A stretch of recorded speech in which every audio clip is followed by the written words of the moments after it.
If you're someone who has teeter-tottered between society's rules and how you allow people to treat you, but find yourself wanting to be respected, honored, and treated well, this video is going to show you how to establish boundaries without guilt and shift you from living less than to a place of walking confidently in godly value. Have you ever noticed that the more you show up for people who disregard your time, your voice, your needs, it never produces changed behavior on their part? And deep down, you know that God does not intend for you to lower your standards. And you understand that the way people treat you is not just based on their character, it's based on how you see your own self worth. But you're not sure how to stand in your boundaries, even if people get mad, if they cut you off, if they don't like it. In today's video, I'm going to show you how to exit standards centered around people pleasing and show you how to establish boundaries that produce change, that bring shift, that bring fruit into your life. Today's video is about setting boundaries so that you feel valuable and can confidently say that doesn't work for me and move accordingly. Walk in the truth that you are not responsible for other people's feelings. Most people have standards that they want to live by, but it becomes a challenge when placed in real life situations because people are angered, they don't like that their access has been revoked, or these people are used to doing life with the version of you that accepted or tolerated certain behaviors. I'm going to help you stir up confidence and experience freedom from feeling like you can't uphold your standards. Freedom from letting the disgruntlement of other people prevent you from loving yourself well, because that's where the life that you want to experience actually exists. Here's the part that no one tells you. The reason that you've allowed people to treat you opposite of what you deserve and what you desire isn't because you're undeserving. It's because you don't understand that your boundaries speak for you. They speak for the person that you're becoming. They speak for where you're headed in life. They speak for who you want to go in life, not the version of you that has accepted less than for years. Write this down. Your boundaries or lack thereof speak for you. What do you want your life to say for you? What do you want your life to speak? This reframes everything for me. Boundaries set you up to be treated well. Boundaries also help you love yourself well. When we set boundaries, we build relationship with self. And the relationship that we have with ourselves determines the health of the relationships with other people. Your boundaries deter people who make requests, who exhibit behavior that goes against what's important to you and what you deem valuable. Here are boundaries that every person needs and how to set them without guilt. If you struggle with people pleasing, skip to boundary number 2. Hold your stance on your boundaries or you'll have to lower your standards to meet theirs. Boundary number 1, prioritize yourself and get comfortable with what prioritizing self requires. Meaning, if it's important that you have a safe space to communicate your needs, express vulnerability, and communicate accountability, start focusing on behaviors that are conducive to this type of environment. This may include saying no to certain things, removing yourself, stating expectations, over-explaining, limiting others' access to you. Get clear about what this looks like for you and how you want to feel when you're around other people. For instance, if you express that something makes you uncomfortable or there's something that you don't like, how does this person respond? How do they make you feel? Do they line up with the vision that you set for yourself for healthy relationship? And do you speak up for yourself? Do you distance yourself from people who don't respect your need for a healthy relationship? And are the standards that you yourself have godly? Are they based on character, integrity, kindness, and all of the principles that God speaks of in His Word?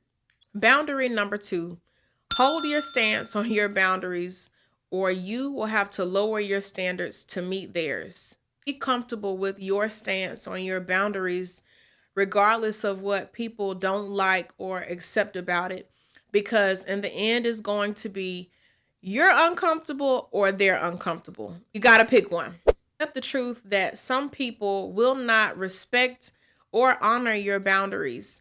And this means that you have to lower your standards to meet theirs.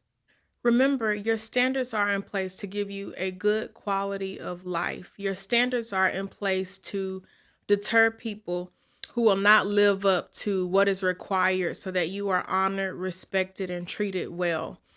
And just as there are requirements, there are standards for acceptance into a university before you are granted access to what's of value, before you're granted access to a course. Make sure that people are meeting the standard before they have access to you. God tells us that He lifts up a standard against the enemy. And it reads, when the enemy shall come in like a flood, the Spirit of the Lord shall lift up a standard against him. Isaiah 59:19. And we see here that God's standard keeps out that which comes to kill, steal, destroy, or bring havoc into our lives. And this is really encouraging because the standard of the Lord, who can stand against the standard of the Lord? The enemy, even though he may try to overwhelm or come in like a flood, God is telling us that when we invoke his standard, the enemy is going to fail. It don't matter what kind of flood you thought you was coming in with. God's standard holds. It holds against any flood. Sometimes you'll be rejected by people. They'll say, oh, you're doing too much. It don't take all of that. Or they'll say, you'll never experience XYZ with those kind of standards. Your standards are too high. But really what they're saying is your standards are high such that I can't benefit in the way that I want to from this situation. Your standards are not on the fence enough or not enough in the gray area for them to benefit. And truthfully, it can become challenging and uncomfortable, especially when you're living righteously or living according to God's design, because you'll find that people will, in fact, walk out of your life. But here is where it gets good. Even though people may walk out of your life or cut you off or whatever the case is, God has other people, another community that also have standards, that have godly boundaries, that want to be treated well, that want to be honored and respected. And the good thing is you can ask him to connect you to those people. God has an abundance of people that align with his structure, his order, his principles, and you can ask him to send those people, to bring them into your life, to align with their path so that you guys come together and connect. Boundary number 3, state your boundary or say no, and then be silent.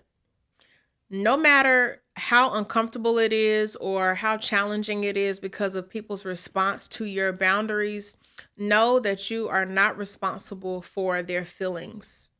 And truthfully, we've all had a conversation or an encounter where somebody drops a bomb on you or they share something that you weren't expecting. It's like, okay, clutching my pearls, like I'm shocked, and in that moment, you need time to process how you feel, why you feel that way, what your next move is. And you're probably thinking, oh, Lord, is this somebody that I can even function with and be on the same program in general?